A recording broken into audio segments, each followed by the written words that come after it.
আপনারা চিঠি দিয়েছেন, উনি বললো যে আমাদের আনুষ্ঠানিকভাবে জ্বালানি অতিরিক্ত জ্বালানি মানে জ্বালানির জন্য একটা পাইপলাইন আছে,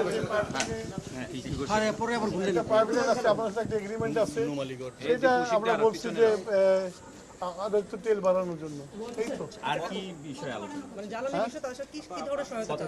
এটা তো একটা হচ্ছে হলো সৌজন্য সাক্ষাৎকার, সৌজন্য সাক্ষাৎকারে যা যা আলোচনা তাইতেই হয়েছে,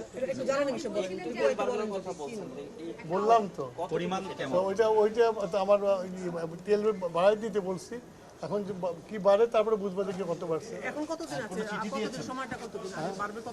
বললাম তো যা বলার বলে দিচ্ছে, আর বলার কি যুদ্ধকাল আপৎকালীন অবস্থার জন্য, আপৎকালীন অবস্থার জন্য বলছি একটু বাড়াই দিতে। একটু পরিমাণটা বললাম তো পরিমাণটা বলতে পারবো না, আচ্ছা ঠিক আছে সেটা এখনো ডিসাইড হয় নাই। How can I tell you? খবর হচ্ছে যে আপৎকালীন অবস্থার জন্য আমরা বলছি যে আমাদের একটু তেল বাড়ায় দেওয়ার জন্য।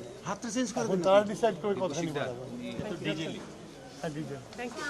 মা পিম্পল 5 দিনেই চলে যাবে। যাবে না মা। যাবে। নিমের 5 অংশের পাওয়ারে 5 দিনেই দূর হবে পিম্পল। হিমালয়া পিউরিফাইং নিম ফেস ওয়াশ।